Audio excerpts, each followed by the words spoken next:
사무엘상 28장 1절입니다. 사무엘상 28장 1절 말씀 제가 보겠습니다. 그때에 블레셋 사람이 이스라엘을 쳐서 싸우려고 군대를 모집한지라. 아기스가 다윗에게 이르되 너는 밝히 알라. 너와 네 사람들이 나와 한 가지로 나가서 군대에 참가할 것이니라. 다윗이 아기스에게 이르되 그러면 당신이 종의 행할 바를 아시리이다. 아기스가 다윗에게 이르되 그러면 내가 너로 영영히 내 머리 지키는 자를 삼으리라 하니라. 2절까지 읽었습니다. 우리 교재는 성경 강론집 4권이고요. 1894페이지에 보시면 본문을 이해할 수 있도록 그 해설과 주석이 잘 나와 있습니다. 계속 본문을 이어가도록 하겠습니다. 우리 그 전에 전체 내용 간단하게 한번 살펴보면은요. 아담에게 약속하셨던 세 가지 언약, 그리고 아브라함에게, 그리고 이스라엘 열조들에게 약속하셨던 언약을 지금 이루어 주시고 계시죠. 그래서 언약대로 이루시는 여호와의 통치 언약 성취 섭리가 룻기에서부터 시작해서 에스더까지 나와 있습니다. 먼저 다윗 왕국을 창건하는 내용이 사무엘하까지 룻기에서 나왔죠.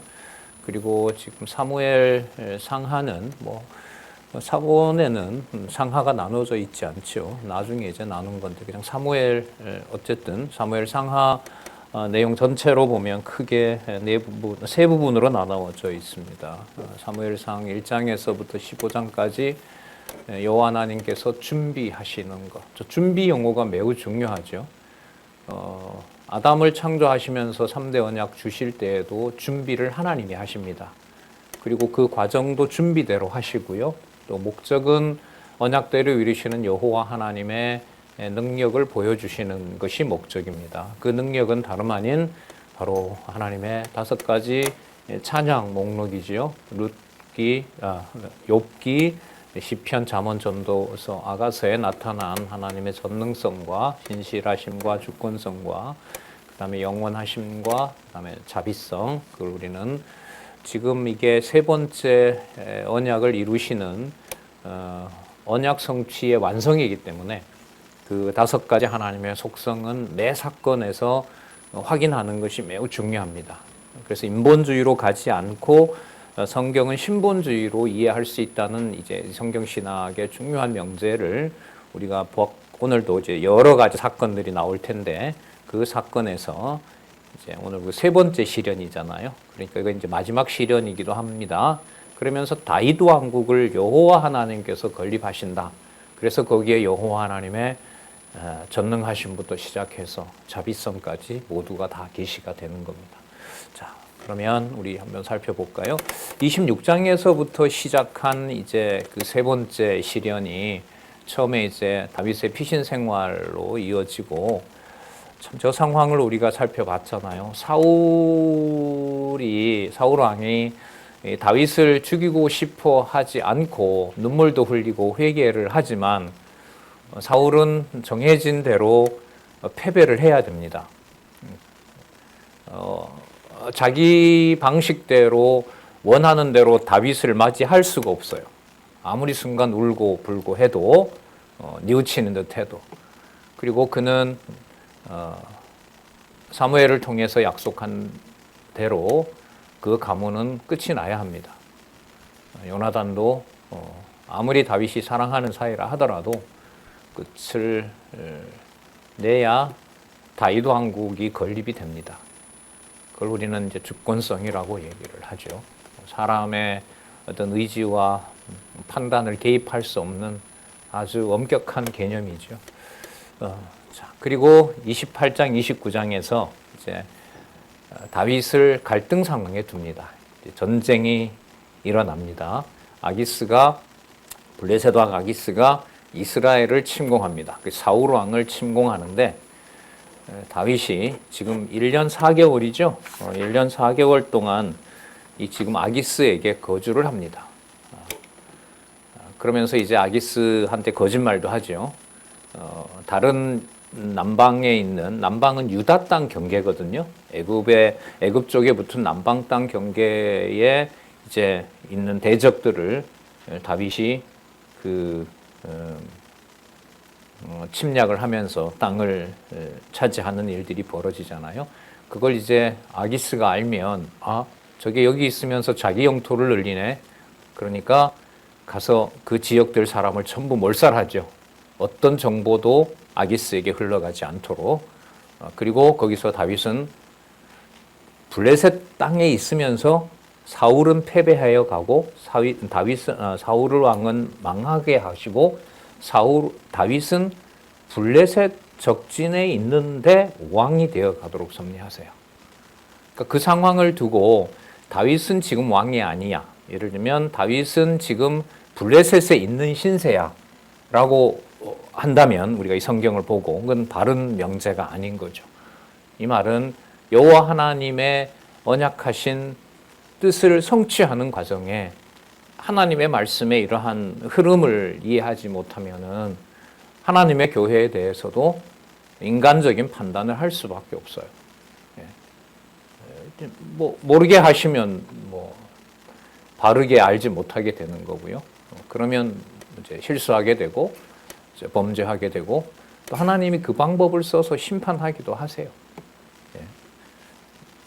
자, 28장 내용에는 이제 다윗의 갈등을 보여주고 이때 갈등이라고 하는 것은 다윗이 풀어갈 수 있는 게 아니라는 거죠.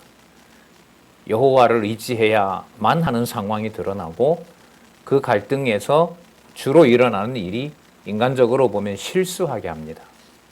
비굴한 일을 하게 하죠. 다윗에게 비굴하고 아주 처참한 일도 겪게 하셨죠.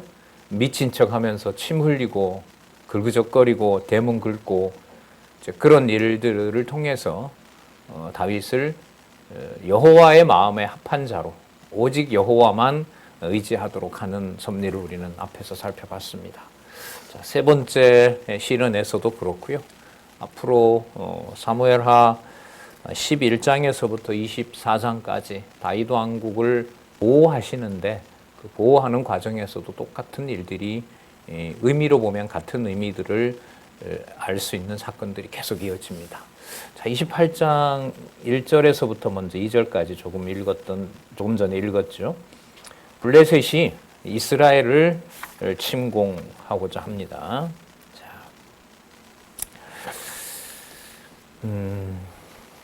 다윗에게 얘기했어요.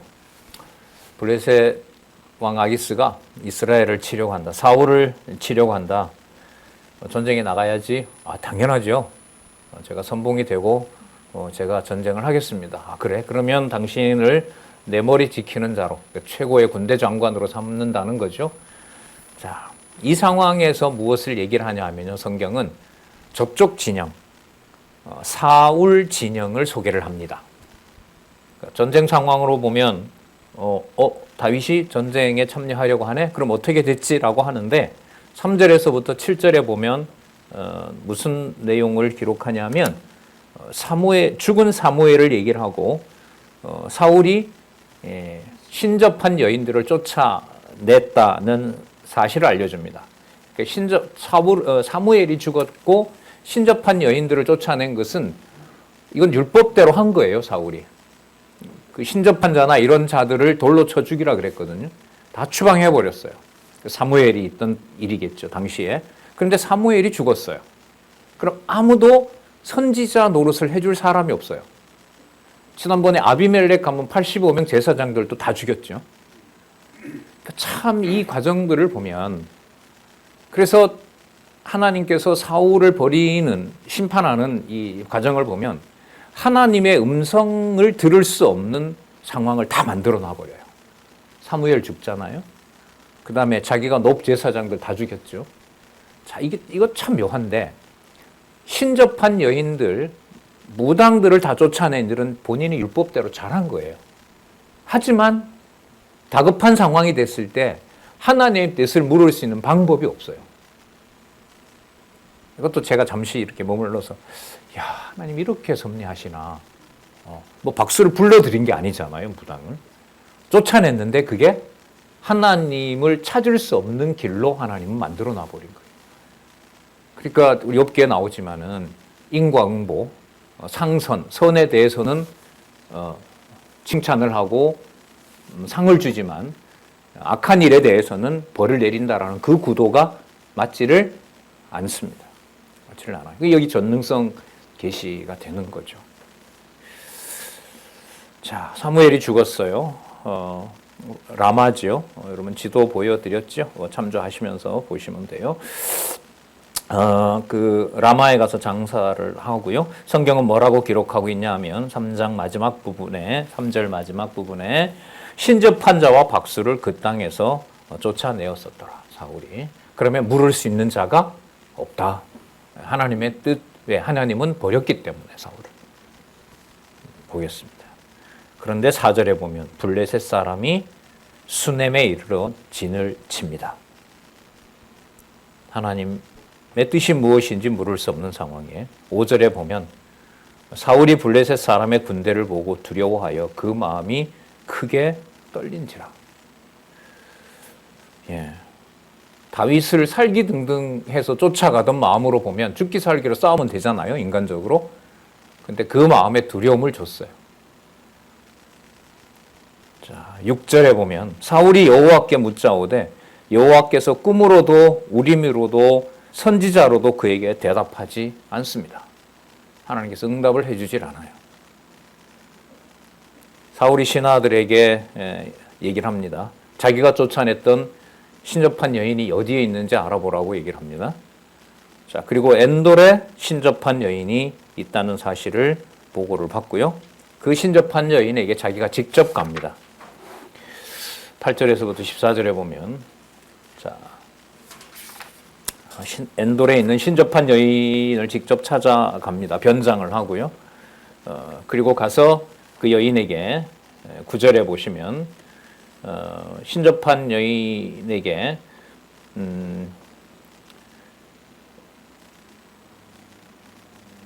사울이 가서 부탁을 하려고 합니다. 그리고 찾아온 여인이 놀랍니다. 사울왕인 줄 모르니까 사울왕이 신접한 자와 박수를 쫓아냈기 때문에 당신이 나에게 와서 이렇게 물으면 사울왕한테 우리 다 죽습니다. 그러니까 난 당신의 청을 받을 수가 없습니다. 10절에 사울이 여호와로 그에게 맹세하여 가로되, 자, 여호와의 맹세를 꺼내는 겁니다. 반드시 이행하겠다는 거죠. 여호와께서 사시거니와 내가 이 일로 벌을 당치 아니하리라. 자, 그래요? 그러면 누구를 원합니까? 신접했으니까 이제 누구를 원하냐고 물어요. 사무엘을 불러 올려 달라. 11절에. 자, 그런데 12절에 보면 불렀다라는 말이 나오질 않아요. 여기 보면 사무엘을 불러 달라라고 했는데 여인이 봤더니 사무엘이 있는 거예요. 기록으로 보면 12절에 여인이 사무엘을 보고, 예, 그러니까 이게 이 상황으로 보면 신접한 여인이 깜짝 놀란 거죠. 사무엘을 불러 달라라고 사울 왕이 얘기했는데 딱 보니 사무엘이 있는 거예요. 그러니까 여인이 깜짝 놀란 거죠. 흐름에 보면 뭐 여인이 구했다는 말은 나오지 않으니까요. 여인이 사무엘을 보고 큰 소리로 외쳐가르되 깜짝 놀란 거예요. 사울에게 말하여 가로되 당신이 어찌하여 나를 속였나이까? 당신이 사울이니이다. 그 정황이 딱 파악했어요. 그 사무엘과 사울을 대면하는 걸 보고 아, 저 사울 왕이구나.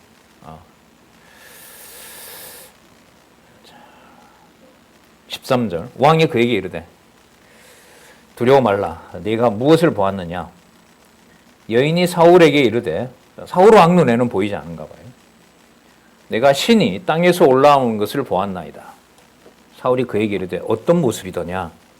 한 노인이 올라왔고 겉옷을 입었고 겉옷을 입고 있었습니다.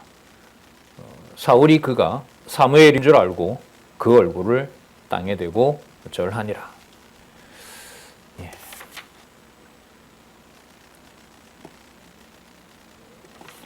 예. 사무엘이 나타나서 사울 왕한테 할 얘기는 하나밖에 없어요. 세 번째 시련이고 앞에 살아있을 때부터 계속 얘기했던 바죠. 당신 이제 끝났고 당신 집을 다윗에게 줬다. 이 사실을 우리 세 번째 시련에서도 두 번째 시련에서도 봤잖아요. 사실을 사울 왕도 알아요. 나도 왕 될 걸 안다. 그럼 쫓아가지 말아야 되는데 이게 마음대로 될 수가 없는 거예요. 그러면 이제 사무엘을 만났단 말이죠. 사무엘이 뭐 땅에 올라와서 진짜냐 가짜냐 이건 여기서 그게 중요하지 않아요. 뭐 사무엘을 가장해서 뭐 악신이 오든 간에 하지만 뭐 사무엘이라고 성경이 기록하고 있으니까요. 우리 주석에서도 사무엘이 이제 나타난 거죠. 자, 뭐 예수님께서는 음부에까지 내려가서 복음 전파하고 하니까 그런 것들을 가지고 크게 시비를 할 부분은 전 아니라고 생각을 합니다. 중요한 것은 사울이 죽기 전에 사울 왕에게 약속한 대로 당신은 이제 끝이 난다. 그 사실을 확인해 주는 겁니다. 자, 15절에서부터 19절. 사무엘은 사울이 블레셋에게 망할 것을 예고합니다. 사무엘이 사울에게 이르되 내가 어찌하여 나를 불러올려서 나로 분욕케 하느냐. 살아생전에도 분욕했죠. 어떻게 했냐면 사울은 와달라 그러고 이미 끝난 줄은 알지만 백성들 앞에 당신이 있어서 내 체면을 좀 세워달라. 자, 그리고 사무엘은 갈 수가 없어요. 여호와 하나님께서 가지 마라. 내 버렸는데 너 왜 자꾸 가냐. 그럼 사무엘은 또 기도했다 나오죠. 밤새도록. 하나님 고쳐 쓰시죠. 웬만하면. 그리고 뭐 기도 내용은 안 나옵니다만은 제가 사무엘이라면 그냥 평화적 절차를 밟아서 사울 데려가고 저 착한 요나단도 데려가시고 그냥 사울에게는 그냥 넣어줘. 난 그런 방법 내가 안 쓴다. 사울은 반드시 폐위시켜야 되고 저 가문을 멸해야 된다.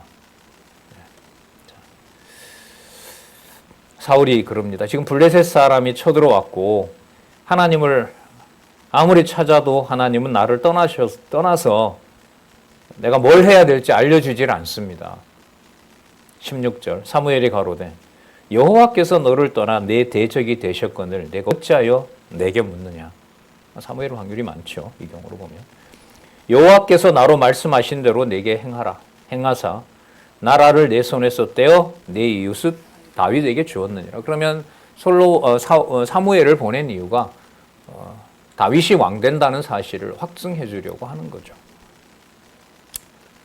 내가 여호와의 목소리를 순종치 아니하고 그의 진노를 아말렉에게 쏟지 아니하였으므로 여호와께서 오늘날 이 일을 네게 행하셨고, 자, 계속 여호와라고 강조를 합니다. 여호와께서 이스라엘을 너와 함께 블레셋 사람의 손에 붙이리니 그것도 내일입니다. 내일 너와 내 아들들이 나와 함께 있으리라. 음부에 내려간다. 죽는다라는 말이죠. 또다시 한번 여호와께서 또 이스라엘 군대를 블레셋 사람의 손에 붙이리라. 너도 죽고 이스라엘도 패배할 것이다. 예.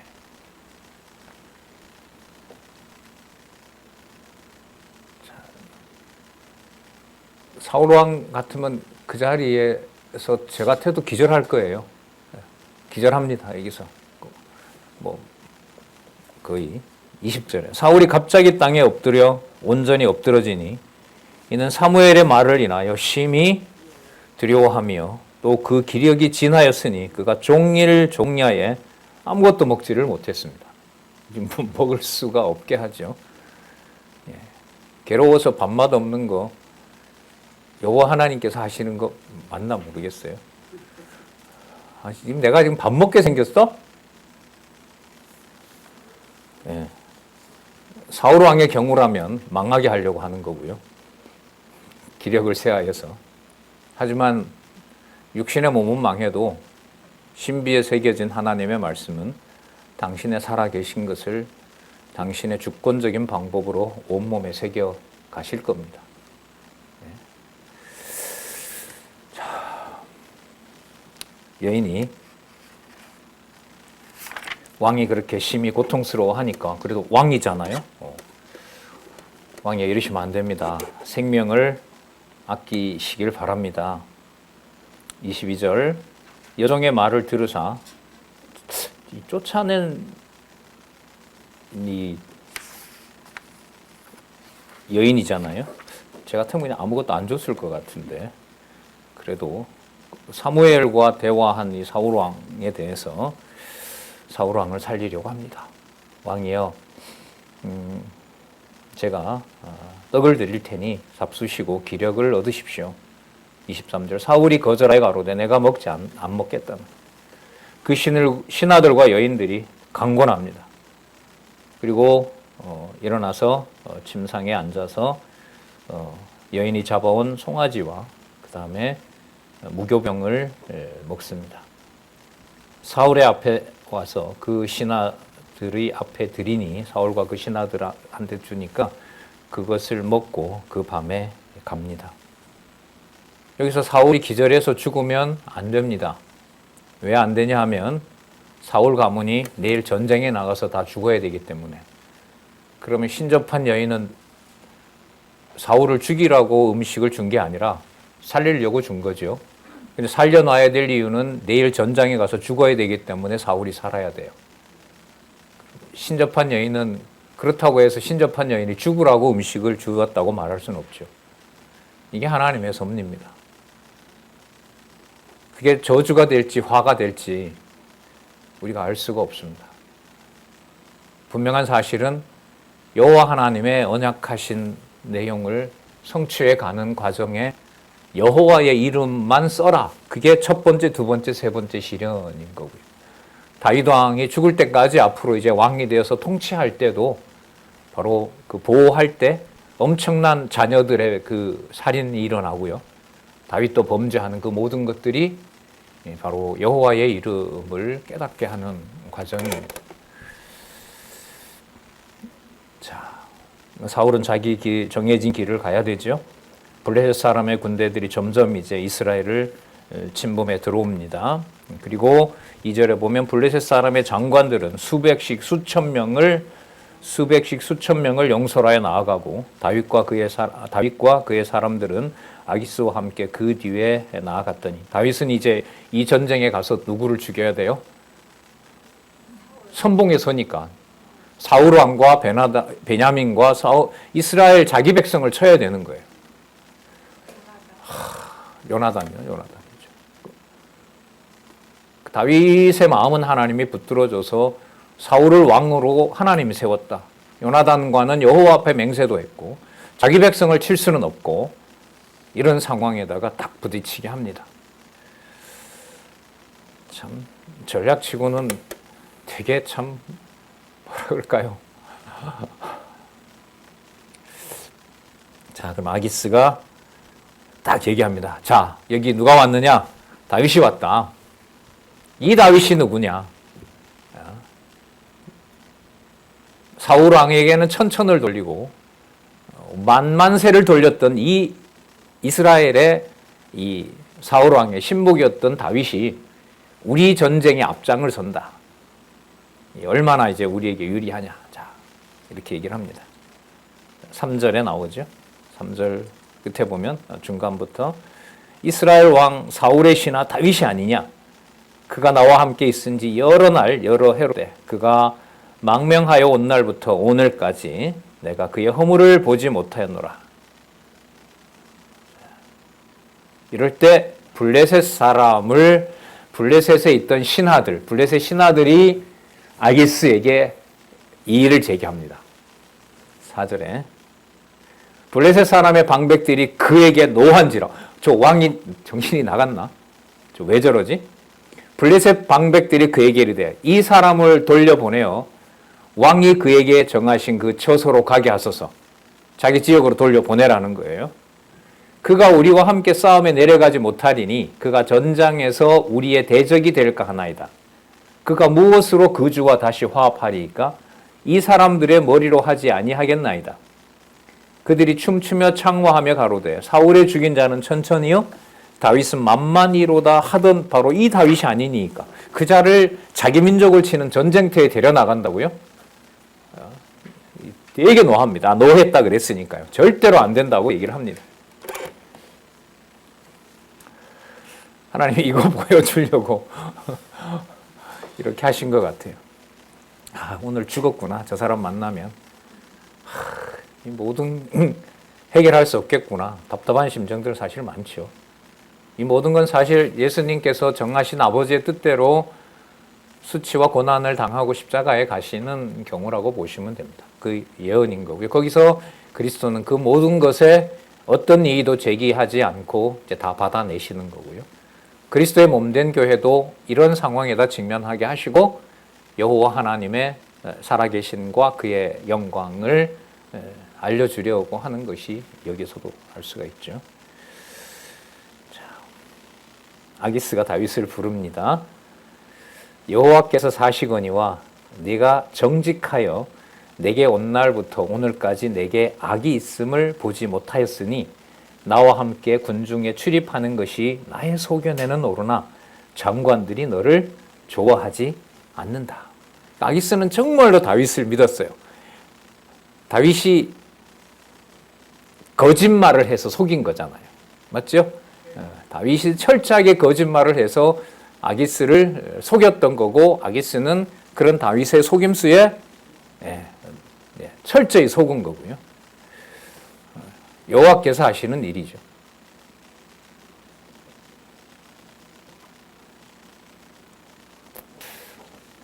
자, 함부로 평가한다는 게 특히 교회를요. 자, 너는 돌이켜 평안히 가서 블레셋 사람의 장관들에게 거슬려 보이게 말라. 그러니까 블레셋 장군들에게 아예 눈에 보이지 않도록 해라. 그러면 멀리 갈 수 있잖아요. 누구로부터? 이스라엘에 패배하는 모습에서. 그러면 돌아간다 한들 사울 왕과 요나단의 그리고 이스라엘 백성들의 진멸 소식이 다윗에게는 즐거울까요? 이 상황에다 두는 겁니다. 그게 갈등이라는 것으로 제목이 붙는 게 저게 정확한 성경 본문의 근간 갈등입니다. 그럼 저 갈등은 오직 지금 여기 다윗이 할 수 있는 건 아무것도 없어요. 아기스는 나가라 그러고 간다 그러고 블레셋 방백들은 보내자 그러니까 또 왔고 그러나 전쟁에 지금 사울 왕과 요나단이 나오는 바로 거기에 아무리 자기가 사랑한다 해도 그 사람들에 대해서 아무것도 할 수가 없어요. 여호와께서라는 주어가 맞죠. 자, 이 8절 보면 다윗이 여기서 또 죄송합니다. 쇼를 합니다. 다윗이 아기스에게 이르되 내가 무엇을 하였나이까? 내가 당신이 앞에 오늘까지 있는 동안에 당신이 종에게 무엇을 보셨기에 나로 가서 보세요. 내 주 왕의 원수와 싸우지 못하게 하려나이까? 저를 데리고 가십시오. 이러는 거예요.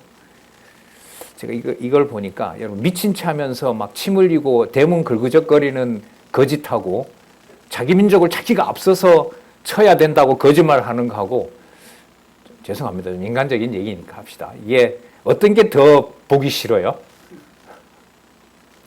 침 흘리는 거야. 자기 혼자 그렇게 미친 척 하면 되죠. 근데 이거는 보세요. 내가 빨리 가서 이스라엘을 제가 친다고 하는데 당신 나를 못 믿습니까? 얼마나 두근두근하고 자기가 하면서도 그런 것 같아요. 내가 지금 뭔 짓 하고 있는 거지? 자기 의지대로 하는 것 같아도 그 의지를 통해서 드러나는 일이 어느 방향으로 어떻게 가는지 평가를 못합니다. 자, 아기스가 다윗에게 대답하여 가로되 아기스는 얼마나 마음이 짠하겠어요. 야, 진짜 다윗이 저렇게 나를 위해서 싸우고자 하는 건데 다윗은 완벽하게 속인 거잖아요. 아기스가 다윗에게 대답하여 가로되 내가 내 목전에 하나님의 사자같이 선한 것을 내가 아나 블레셋 사람의 방백들은 말하기를 너가 우리와 함께 전장에 올라가지 못하리라 하니 그런즉 너는 나와 함께 온 내 주의 신하들로 더불어 새벽에 일어나라. 그 새벽 지나면 아침에 이제 싸움을 시작하게 되거든요. 지날 밤에 지금 일어나는 일 아니겠어요, 이게? 전쟁하기 전날에. 너희는 새벽에 일어나서 발거든 곧 떠나라. 이에 다윗이 자기 사람들로 더불어 일찍이 아침에 일어나서 떠나 블레셋 사람의 땅으로 돌아가고 블레셋 사람은 이스라엘로 올라가니라. 예. 참 난처하게 만들어 놓으시고 다윗의 길을 열어주네요. 길을 열어준다는 게요, 살 길을 모면하는 데 목적이 있는 게 아니고 여호와의 능력과 그의 어떤 주권을 온몸으로 깨닫게 하는데 방법이 있다는 거죠. 목적이 있다는 거예요. 그러니까 그 과정에 일어나는 처리 방식은 우리가 원하는 그런 어떤 방식으로 납득되는 과정으로 그렇게 보여지질 않는다는 거예요. 그러니까 이게 전체적으로 이 여호와에 대한 믿음을 주지 않으면 여기서 이제 함부로 말이 나가게 되고 이제 내가 뭔가 이 부분에서는 주도한다라는 게 개입을 하게 되죠. 자, 30장 제목을 한번 보겠습니다. 자, 30장 제목. 다윗의 승리. 지금 세 번째 시련의 주어를 지금 이 저자는 다윗으로 놓았어요. 그럼 이때 다윗에 놓은 이유가 다윗이 어떤 행적을 했다는데 기록 목적이 있는 게 아니고 다윗을 통해서 다윗 왕국을 건립하시는데 갈등 상황을 주어서 다윗의 승리가 여호와 하나님의 언약대로 또 여호와 하나님의 주권적인 섭리 방법대로 이루어진다는 사실을 확인해 주기 위해서 다윗이라고 하는 그 다윗 이름을 계속해서 명시를 하는 거예요. 성경을 이해하실 때, 성경을 공부하실 때 구체적인 이름, 그러니까 누가, 그 다음에 어디서, 무엇을, 어떻게, 왜 했느냐라고 하는 사람 주어가 명시가 되어서 시작하는 문장은 여호와 하나님께서 언약하신 대로 당신의 방법으로 어떻게 이루느냐라는 것을 사람 주어로 기록한다는 게 성경 신학에서 성경 해석하는 데 있어서 되게 중요합니다. 그게 이해가 되면요, 볼 때뿐만 아니라 어떤 소식을 듣거나 어떤 사건을 직면해서도 저 장로님이, 저 집사님이 어디에서 무슨 일을 어떻게 했구나라는 걸 들을 때 누구 주어를 생각할 수 있게 한다는 거예요? 여호와의 주어를 생각할 수 있다는 거예요. 그래서 본문에서 여호와께서를 저는 꼭 짚고 넘어가고 싶은 거예요. 이 공부를 바탕으로 현실에서 그런 직면하는 일에서 저 사람 때문에 이 일이 안 되는 거야 라는 말 앞에 근본적인 주어인 여호와께로 돌려놓으려고 하는 거기 때문에 성경 본문에서 사람 주어가 나올 때 여호와 주어가 어디에 있지? 여호와가 이걸 어디에서 약속하셨지? 이걸 이제 찾아보게 되는 거죠. 그러니까 본문을 계속해서 여호와 중심으로 연결해서 읽어나가는데 큰 의미가 있는 겁니다. 자, 어떻게 승리하게 하시는지 볼게요. 이럴 때 일이 일어났습니다. 자, 전쟁 지역은 유다 쪽이니까, 이스라엘 쪽이니까 오른쪽으로 와야 되는 거예요. 그러니까 다윗이 블레셋에 있다가 아기스와 함께 이스라엘 진영 오른쪽으로 왔단 말이죠. 그리고 진영이 비었어요. 이럴 때 하나님은 아말렉 사람들이 다윗의 진영을 전부 점령해서 전부 붙잡아가게 합니다. 이러시면 안 되지 않나? 다윗은 이쪽 블레셋에 가서 자기 마음고생도 엄청 심한데 거기 두고 온 자식은 아직 없는 것 같아. 그죠? 아직은 자식은 없는 것 같아. 여러 명의 부인과 모든 자기를 600명이 제일 많았고 더 많아졌겠죠. 왜? 가족까지 합세를 했기 때문에 부모까지 다 데리고 왔단 말이죠. 그러니까 그렇게 왔으니까 근데 그 지역이 전부 아말렉이 와서 싹 잡아가도록 해버려요. 뭐 1절에 보시면 아말렉 사람들이 남방과 시글락을 쳤고요. 시글락을 불살라 버립니다. 그리고 대소 여인들을 하나도 죽이지 아니하고 다 사로잡아 끌고 자기 갈 길을 갔더라. 여러분 다 죽였으면 어떨 뻔했어요? 근데 사로잡아 갔다는 거잖아요. 3절에 다윗과 그의 사람들이 성리에 이르러 본즉 성이 불탔고 자기들의 아내와 자녀들이 사로잡혔는지라. 다윗과 그와 함께한 백성이 울 기력이 없도록 소리를 높여 울었더라. 울면서 여호와를 찬양할 수가 있다 없다? 여호와께서는 여호와의 이름을 부르게 하는 방법도 여호와가 정해놓습니다. 그걸 우리는 주권성이라고 하는 거예요. 자, 여기에서 여호와가 해나가시는 일이 안 보면 어떤 일이 벌어지냐 하면은요, 6절과 같은 일이 벌어집니다. 물론 다윗의 아내들도 다 잡혀갔어요. 자, 울다가, 자, 다윗과 같이 울었어요. 근데 딱 울음이 멈췄어요. 멈춘 순간 전부 장군들의 눈은 어디로 가요? 저 미친 짓 한 다윗 때문에. 아기스는 빨리 가라고 하는데 계속해서 아기스하고 옆에서 전쟁한다고 저 쇼를 하는 바람에 여기서 다 잡혀갔다는 거죠. 자, 통곡하고 여호와를 생각할 수 없게 하니 누가 보여요? 다윗 때문에. 이게 두려운 거예요, 사실. 이게 사람의 노력으로 안 된단 말이죠. 저 집사님이 저런 얘기를 왜 해가지고 말이지.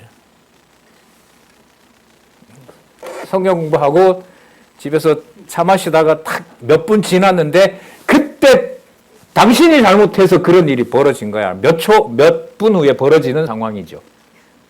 저만 벌어지는 게 아닌 것 같아요, 지금 보시니까. 자, 백성이 각기 자녀들을 위하여 마음이 슬퍼서 다윗을 돌로 치자 하니, 다윗 죽이자. 저것 때문에 이 일이 났다. 왕이고 지금까지 승리하고 뭐고 필요 없어요. 뭐 그 전에 신앙이 좋고 뭐고 다 필요 없어요. 순간 여호와가 보이질 않으면 돌로 들고 치고 싶은 거죠. 이럴 때 다윗이 우리가 겪는 상황하고 설명을 좀 드리면, 제가 겪은 거, 우리가 아니고 제가, 그거 다 여호와가 하셔 그러면 진정이 될까요, 안 될까요? 더 죽이고 싶어요. 왜요? 변명하니까.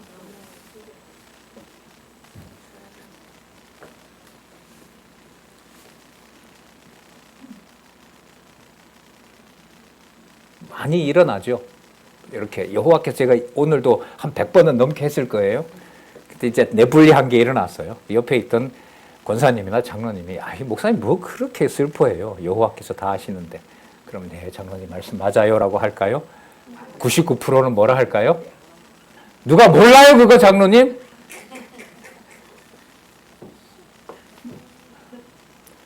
그래서 제가 사무엘 상하를 진짜, 이 본문을 진짜 좋아해요. 누가 성경 본문 읽자 이러면요, 제가 청년들한테 읽을 때 로마서 읽고 욥기 읽고 사무엘 읽어요.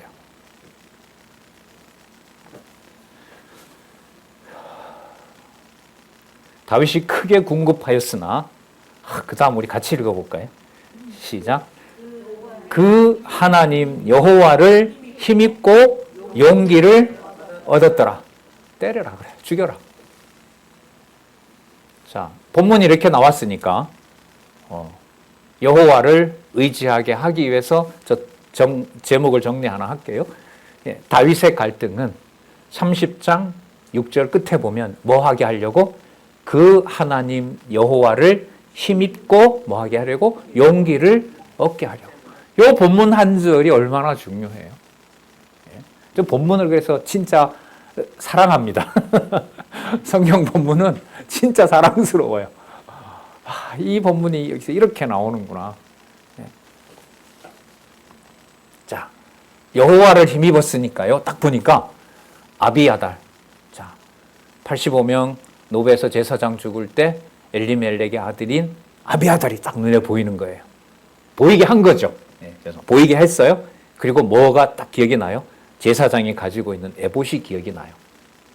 자, 그럼 이 모든 일을 여호와께서 하신 거니까, 여호와여 왜 이런 일을 벌이셨고 어찌하면 되겠습니까? 라고 여호와를 찾게 하죠.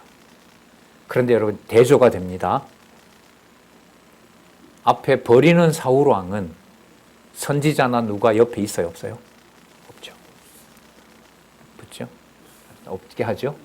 그리고 찾고 찾아서 만났는데 무슨 소식을 들어요? 너 멸망한다라는 소식을 듣게 해요.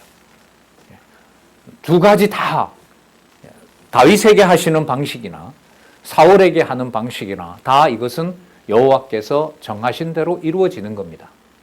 그게 우리가 신명기서에서 얘기했던 뭐는 뭐대로 이루시고 복은 복대로 이루시고 저주는 저주대로 이루셔서 합력해서 누구의 이름을 드러낸다? 여호와의 이름을 기억나게 한다.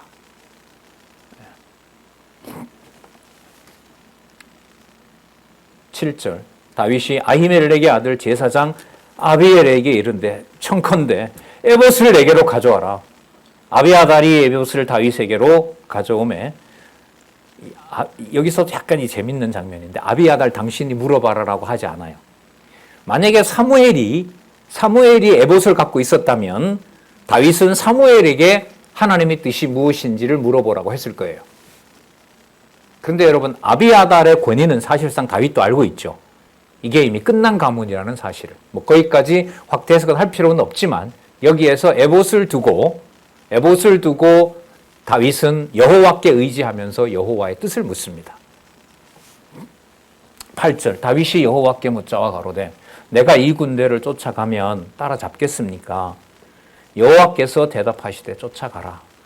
내가 반드시 따라가서 정령 도로 찾으리라. 저는요 여기서 이런 질문을 하기 전에 하나 먼저 물었을 것 같아요. 아기스한테 가서 그렇게 제가 거짓말하게 내버려 두셨 것까지는 괜찮은데 저 혼자니까. 그래서 거기에 대해서든 하나님 제가 죄송합니다. 제가 살려고 그렇게 비굴한 거짓말까지 하고 내 백성을 친다는 얘기까지 했습니다. 그런데 하나님 아말렉이 우리 온 식구와 온 백성들을 그것도 쫓겨다니는 우리를 치신 거는 좀 너무하신 거 아닙니까? 이렇게 먼저 좀 묻고 시작했을 것 같아요. 제가 좀 정신 나간 소리를 하나요? 성경은 이 모든 것들을 다 정리하는 거예요. 그러니까 이에 다윗과 그와 함께한 600명이 가서 부솔 시내에 이르러서 뒤떨어진 자를 거기 머물렀고, 그러니까 얼마나 빨리 갔는지 참전한 자들이 못 쫓아가는 자들도 있는 거예요. 이게 나중에 또 하나의 사건이 됩니다. 하나의. 자, 뒤떨어진 자를 거기 머물렀고, 또 나중에 보면은요, 나 이 전쟁이 안 나간다. 왜냐면 아까 다윗을 어떻게 했냐면 돌로 치려고 그랬죠. 그리고 지금 구하러 가자고 자기가 혼자 다 잘못해놓고 나 안 간다. 뒤에 보면 나와요. 그러니까 불경한 자들, 이런 자들이 따라가지 않았다 그래요. 그러니까 어떻게 부류가 되냐면 아예 너 가서 네가 해결해라 하는 자가 있고요. 그 다음에 같이 참전을 했는데 얼마나 빨리 쫓아가겠어요. 그러니까 가족들을 살리려고. 근데 거기에 결국 못 쫓아가는 자들도 있는 거죠. 곧 피곤하여 부솔 시내를 건너지 못한 아까 600명 간다 그래요. 많이 뒤쳐졌어요. 200인을 머물렀고 다윗은 400인을 거느리고 쫓아가니라. 자, 그 다음에 보면 그 아말렉 사람들에게 버림받은 종을 만나게 됩니다. 애굽 사람인데 그 애굽 소년을 만나서 그에게 먹을 것을 주면서 어디로 갔는지 또 상황이 어떠한지 알게 됩니다. 11절에 보면 애굽 사람 하나를 만납니다. 그에게 마실 것과 먹을 것을 주고 사흘 밤, 사흘 낮을 먹지 못했다고 합니다. 자, 13절에 다윗이 물어봅니다. 너 어디에서 왔냐? 저는 애굽 소년이고요. 아말렉 사람의 종이었습니다. 사흘 전에 병이 들었는데 주인이 나를 버렸습니다. 자, 14절 우리가 그렛 사람, 그래? 그러면 아말렉을 알겠구나. 우리가 그렛 사람의 남방과 유다에 속한 지방과 갈멜 남방을 침노하고, 이 애굽 소년이 얘기를 하네요. 그 아말렉이 뭘 했는지. 시글락을 불살랐나이다. 다윗이 그에게 이르되 내가 나를 그 군대로 인도하겠느냐? 그가 가로되 당신이 나를 죽이지도 아니하고 내 주인의 수중에 붙이지도 아니하겠다고 하나님께 맹세하세요. 그러면 제가 군대가 어디로 갔는지 알려드리겠습니다. 제가 인도하겠습니다. 자, 그가 인도합니다. 그리고 가보니 블레셋 땅과 유다 땅에서 크게 탈취를 한 아말렉이 먹고 마시고 춤추고 있었습니다. 자, 새벽에 17절 다윗이 새벽부터 이튿날 저물 때까지 그들을 치매 약대 타고 도망한 소년 400명 외에는 피한 사람이 없었더라. 다윗이 아말렉 사람에 취하였던 모든 것을 도로 찾고 그 두 아내를 구원하였고 그들의 탈취하였던 것 곧 무리의 자녀들이나 빼앗겼던 것에 대소를 물어하고 아무것도 잃은 것이 없이 다윗이 도로 찾아왔고 또 양떼와 소떼를 다 탈취하였더니 무리가 그 가축 앞에 몰고 가며 가로되 이는 다윗이 탈취한 것이라 하였더라. 다윗이라는 이름을 넣습니다. 성경에 왜 넣는다고요? 사람 이름을 넣을 때는 여호와 하나님께서 언약한 것을 어디에서 어떻게 이루셨는지를 확증하려고. 그래서 우리가 대화를 할 때 맞아 그분이 그 장로님이 바로 당신이 라고 하는 주어를 넣을 때 머릿속에 여호와가 기억이 나게 하느냐 안 하게 하느냐에 따라서 그 다음에 언어와 감정이 달라집니다. 여호와라는 주어가 나오면 보고하고 설명하면서 잔잔해지지만 여호와가 삭제가 되면 그 사람이라고 해서 그 다음부터는 그 사람에게 모든 포화가 쏟아지게 되고 이제 갈등과 투쟁과 이런 상황으로 가게 되겠죠. 이는 다윗의 탈취한 것이라 하였더라. 예. 참 다시 돌려놓을 거 왜 이렇게 탈취당하게 하실까요? 예. 여호와 하나님의 약속하신 바를 다윗에게 치밀하게 한치의 착오도 없이 깨닫게 하시는 하나님의 전략과 전술, 하나님의 능력의 영광을 우리가 다시 한번 확인했습니다.